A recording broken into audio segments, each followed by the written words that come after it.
Hello friends, सीमा बख्शीज़ माय बोली classes इस channel में आप सबका स्वागत है। आज हम अक्षर भारती मराठी स्टैंडर्ड 10th का नया चैप्टर पढ़ने जा रहे हैं।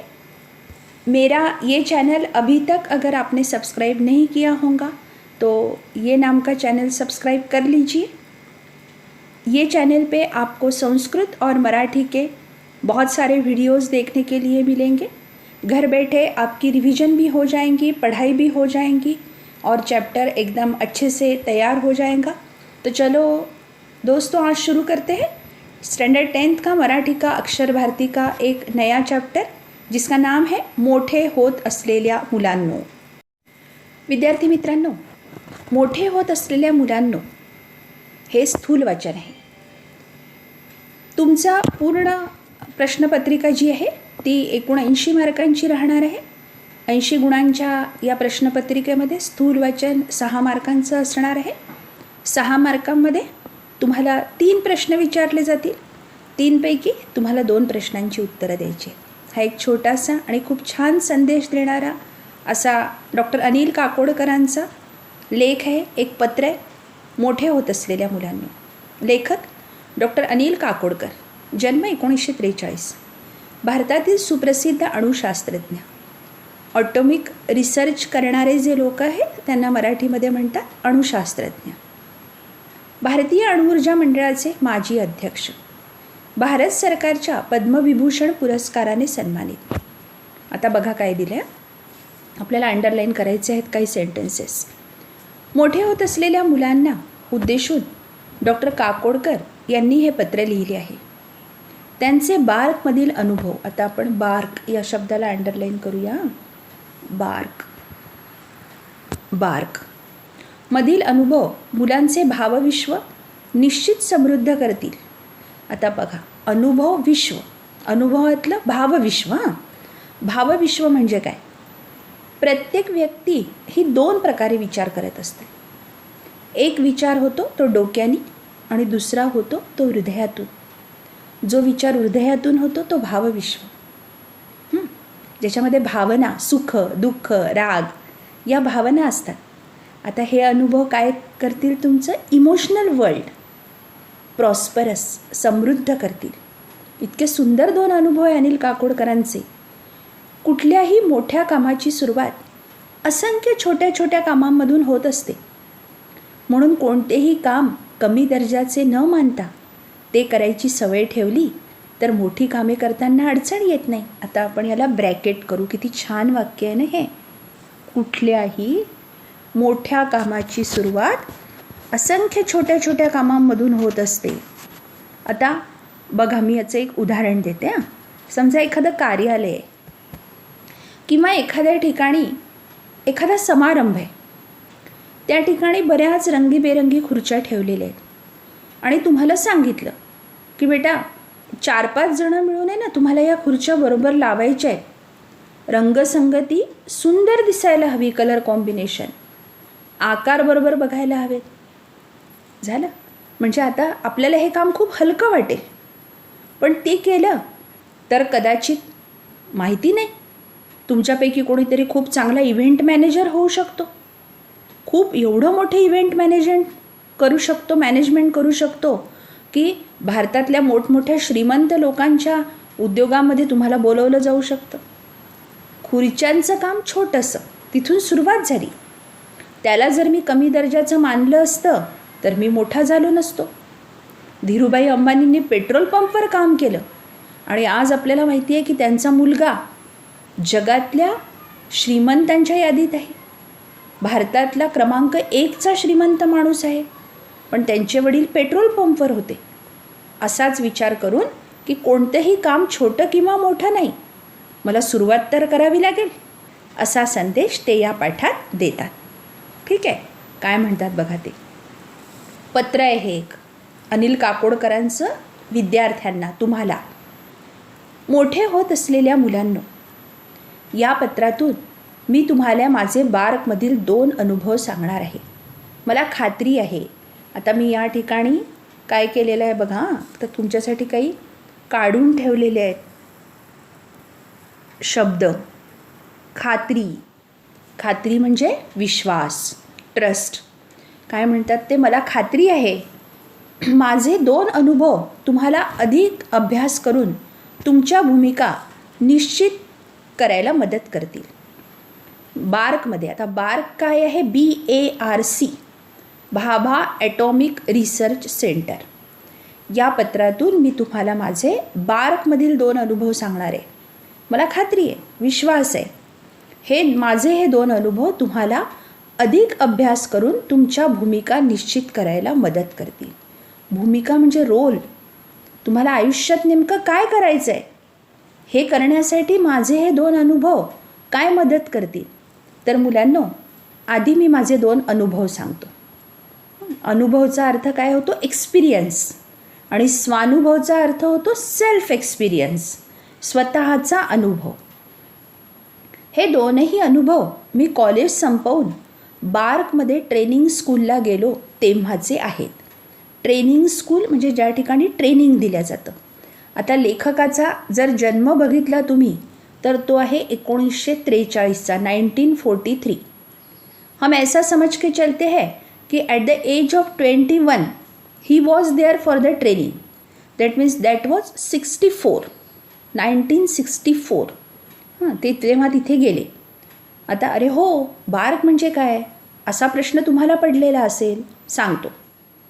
बार्क हे भाभा ॲटॉमिक रिसर्च सेंटर म्हणजे भाभा अणुसंशोधन केंद्र. अणुसंशोधन, ॲटॉमिक रिसर्च, फिजिक्समधली कॉन्सेप्ट आहे तुमची ॲटॉम्सची, ती ॲटॉम्स किंवा तर ते ॲटॉम्स जे आहे तर ते त्याच्या नावाचं हे लघुरूप आहे. लघुरूप म्हणजे short form.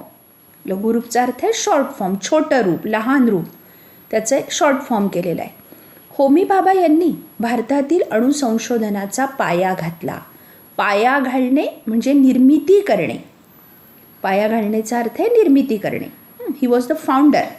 Homi Bhabha was the founder of BARC, अणुसंशोधनाचा. In fact he was the founder of atomic research, म्हणून त्यांचे नाव या संस्थेला दिले आहे. तुम्ही 9व्या वर्गात देता ना होमी भाभाची एक्झाम, ते होमी भाभा. तर बार्क ही संस्था आता प्रचंड मोठी आहे. पण मी तिथे ट्रेनिंग स्कूलला गेलो तेव्हा ती संस्था सुरू होऊन जेमतेम म्हणजे साधारणत, अंदाजे, जस्ट पण म्हणू शकतो, 7 वर्षे झाली होती. आम्ही जवळपास 100 मुले होतो. मी ट्रेनिंग स्कूलला असताना होमी भाभा 3-4 वेळा आले होते. प्रचंड स्फूर्तिदायक व्यक्तिमत्व होते. स्फूर्तिदायक लिहून घ्या, मोटिव्हेशनल. आता बघा, मुलं किती, विद्यार्थी किती, ट्रेनी म्हणू आपण त्याला, ट्रेनी किती होते, 100. आता इथे हे होमी भाभा जेव्हा यायचे तेव्हा त्यांच्याकडे बघून खूप मोटिवेशन मिळायचं, खूप स्फूर्ती मिळायची. एकदा आम्ही त्यांना विचारलं, स्फूर्तिदायकसाठी मराठी शब्द आहे दुसरा, आपण याला अंडरलाईन करू, स्फूर्तिदायकला, स्फूर्तिदायक, प्रेरणादायी. काय शब्द आहे, प्रेरणादायी व्यक्तिमत्व होतं ते. एकदा आम्ही त्यांना विचारलं, आम्ही इतके मुलं आहोत पण सर्वांना पुरेल इतकं काम कुठे आहे इथे, आम्ही 100 जण आणि काम तर काहीच नाही. त्यांचं उत्तर बघा किती सुंदर होतं. ते म्हणाले, तुम्ही त्याची काळजी का करता, तुम्ही सर्वजण संशोधन करत राहा, तुमचं काम आहे रिसर्च करणं, तुम्ही रिसर्च करत राहा. त्यासाठी सरकारला खर्च किती येतो याचा आत्ता विचार करू नका. मात्र एक करा, तुम्ही स्वतःच काम निर्माण करा. हे सगळ्यात महत्त्वाचं, आपण याला परत अंडरलाईन करूया. तुम्ही स्वतःच काम निर्माण करा. आता हे तुम्हाला कसं लागू होतं बघा, की आता समजा लॉकडाऊनमध्ये तुम्हाला ऑनलाईन क्लासेसमध्ये आज काही होमवर्क मिळालं नाही, आणि आज काही होमवर्क मिळालं नाही याचा अर्थ तुम्हाला काम नाही असं नाही, ते तुम्हाला निर्माण करायचं आहे. तुम्हाला नोट्स काढायचे आहेत, तुम्हाला लिहायचं आहे, वाचायचं आहे. आपण काय काम करायचं हे तुम्ही स्वतःच ठरवा. बॉसने सांगितलं तेवढंच काम करायचं, आणि सांगितलं नसेल तर आपल्याला कामच नाही असं समजायचं, हे चूक आहे. ही प्रवृत्ती गेली पाहिजे. प्रवृत्ती म्हणजे स्वभाव, ज्याला इंग्लिशमध्ये नेचर म्हणता, तुम्ही वर अर्थ दिलेला आहे बघा. बॉसनी सांगितलं तेवढं काम करायचं आणि नसेल सांगितलं तर नाही, असं नाही. प्रत्येकाला काम असतं. हा स्वभाव गेला पाहिजे. कुणी सांगितलं तर मी करेल, नाहीतर करणार नाही, हे जायला हवं. बाबांनी सांगितलेला हा मुद्दा माझ्या मनावर कोरला गेला. मनावर कोरला जाणे, मनावर कोरला जाणे म्हणजे कायम लक्षात राहणे. मनावर कोरला गेला. आणि मुलांनो, स्वानुभवाने सांगतो, स्वानुभव सेल्फ एक्सपिरियन्स. एकदा हे लक्षात आलं ना, तर स्काय इज द लिमिट. आता स्काय इज द लिमिट ही संकल्पना आहे. स्काय म्हणजे आकाश. आकाशसुद्धा कमी पडेल, इतकं काम करा. वेळ कमी पडेल, शहर कमी पडेल, राज्य कमी पडेल. एखादं काम आपण जर हाती घेतलं, मला IIT व्हायचं आहे, मला डॉक्टर व्हायचं आहे, तर इतकं काम असतं की आपल्याला अख्खा जन्म कमी पडतो. बोट धरून चालवणं किंवा दिशा दाखवणं हे पहिल्या 8-10 वर्षांपर्यंत ठीक आहे. आईनी सांगणं की तू पहिले मॅथ्सचा अभ्यास कर, नंतर लँग्वेजेस कर, ये 4th स्टँडर्ड तक ठीक आहे, आवश्यकही आहे, नेसेसरी भी आहे. पण पण ॲट लास्ट फायनली स्वतःला सक्षम करता आलं पाहिजे. सक्षम म्हणजे स्ट्रॉंग, बलवान, कपॅबल.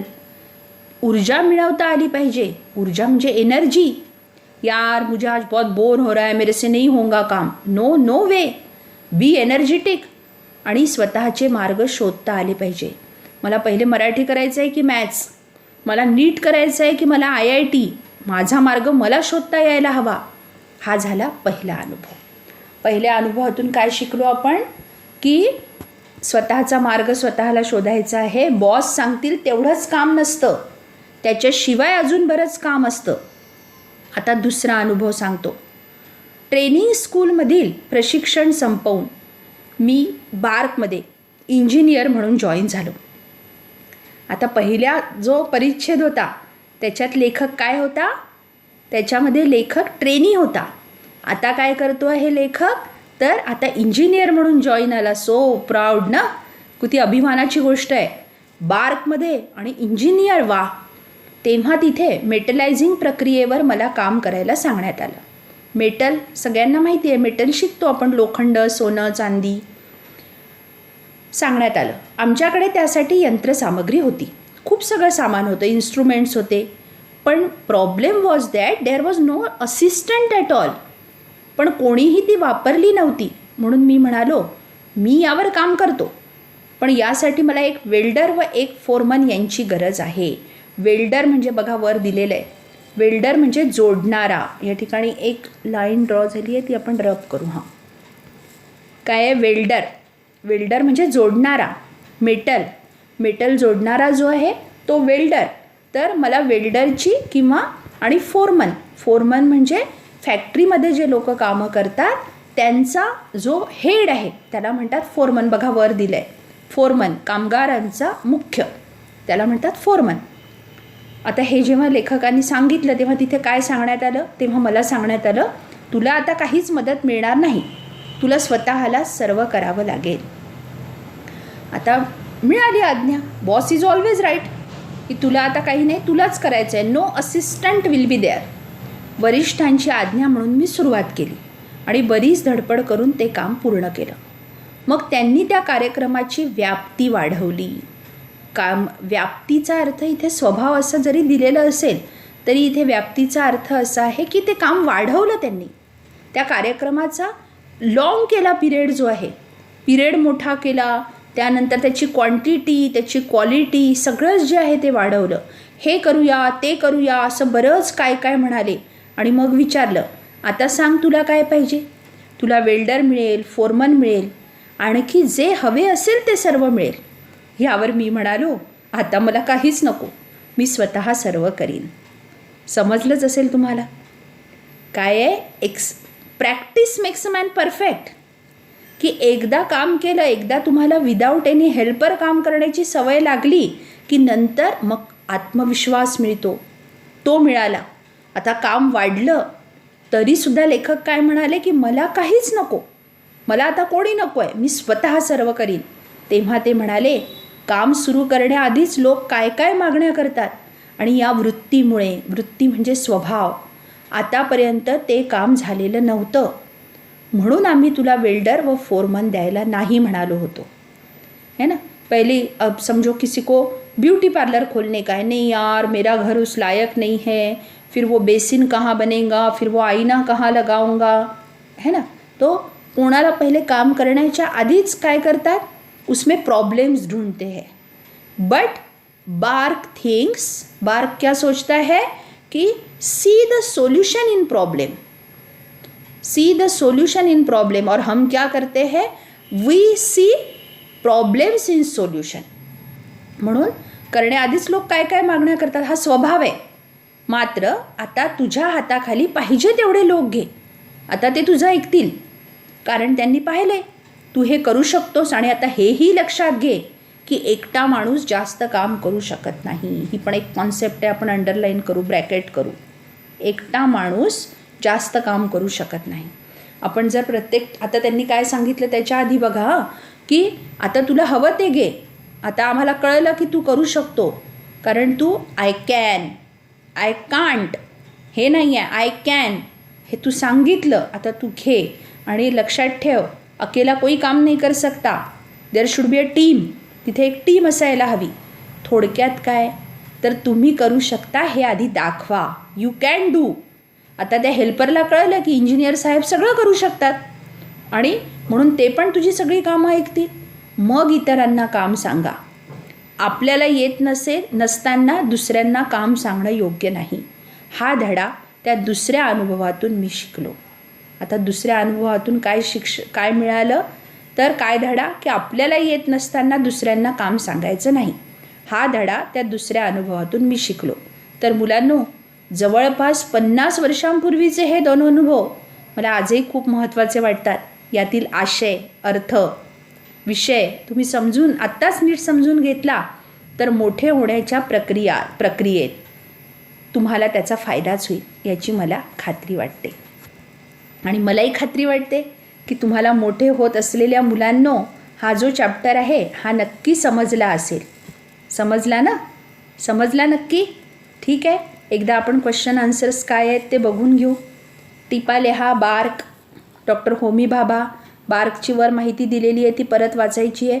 आणि हे सगळे प्रश्न उत्तरं जे आहेत हे मी तुम्हाला व्हॉट्सॲपवर पाठवते. आता हा एक अपठित दिलेला आहे आणि त्याच्या खाली काही प्रश्न पण दिलेली आहेत. तो तुम्हाला नीट वाचायचा आहे. आणि कधीही अपठित गद्य जे आहे, अपठित गद्य तुम्हाला यावर्षी किती गुणांसाठी आहे, 4 मार्क्स. या 4 मार्क्समध्ये तुम्हाला हा प्रश्न येणार नाही, हे प्रश्न तुम्हाला येतील त्याच्यामध्ये, अशा प्रकारचे प्रश्न येतील.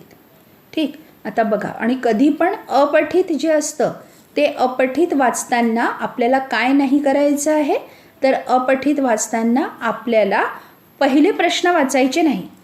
पहिले काय वाचायचा, नेहमी पॅरेग्राफ वाचायचा. आपण हा वाचून घेऊया का? चला वाचून घेऊ. विद्वत्ता कोणाकडेही असो ती क्षणात मिळवता येणारी बाब आहे. ज्याप्रमाणे झाडाची मुळे एकदम खोल जाऊ शकत नाहीत, त्यासाठी महिने वर्षे लागतात.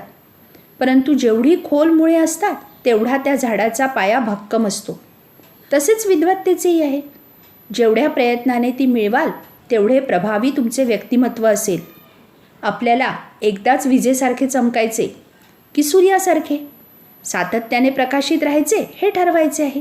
वीज कशी आहे, काही क्षणासाठी चमकते, पण सूर्यामध्ये नियमितता आहे. विद्वत्ता ही अशी बाब आहे जी, विद्वत्ता म्हणजे बुद्धिमत्ता, इंटेलिजन्स ज्याला तुम्ही म्हणता, जी केवळ वेळेच्या सदुपयोगाने मिळते. बरे, तिला कोणी तुमच्याकडून काढून किंवा चोरून घेऊ शकत नाही. ती मिळण्यात खूप धनसंपत्ती खर्ची घालावी लागत नाही. पण एकदा की तुमच्याजवळ आली की संपूर्ण राष्ट्र तुमच्या लखलखत्या प्रकाशात दिपून जाते. आपला कोणी सन्मान करावा अशी भावनाच मनातून निघून जाते. सर्वजण तुमच्या सहवासात येण्यासाठी, तुमचे आदरातिथ्य करण्यासाठी आतुर असतात. थोडक्यात विद्वत्ता तुम्हाला सर्व मिळवून देते, ज्याची तुम्ही स्वप्नातही अपेक्षा केलेली नसते. आता तुम्ही ह्या प्रश्नांची उत्तरं सोडवून बघायची आहे आणि तुम्हाला काहीही डिफिकल्टीज असल्या तरी तुम्ही मला विचारू शकता. आणि माझ्या या चॅनेलला सबस्क्राईब करा आज आपण मोठे होत असलेल्या मुलांनो, हा अनिल काकोडकरांचा चॅप्टर जो आहे तो शिकलो. छान पत्र होतं. या ठिकाणी एकदा परत आपण समानार्थी शब्द वाचून घेऊ आणि मग थांबू इथेच. खात्री, विश्वास. अभ्यास, सराव. लघुरूप, लहान रूप. प्रचंड, खूप. जेमतेम, सुमारे, जस्ट. पुरेल, पूर्ण होईल. प्रवृत्ती किंवा वृत्ती, स्वभाव. स्वानुभव, स्वतःचा अनुभव. अंतिमतः, शेवटी. सक्षम, बलवान. सामग्री, साहित्य. वरिष्ठ, मोठे अधिकारी. व्याप्ती, स्वभाव. आशय, विषय. BARC, Bhabha atomic research centre. Training school, प्रशिक्षण शाळा. वेल्डर, जोडणारा. आणि फोरमन म्हणजे कामगारांचा मुख्य. चला तर मग पुढच्या युनिटमध्ये आपण भेटू. आता आपला हा साधारण 25% सिलेबस जो आहे तो पूर्ण झालेला आहे. माझ्या या चॅनेलला तुम्ही सबस्क्राईब करा आणि असेच छान छान पाठ जे आहेत ते शिकत राहा. छान रिव्हिजन करा. भेटू आपण पुढच्या युनिटमध्ये. Thank you. Bye all of you. See you soon.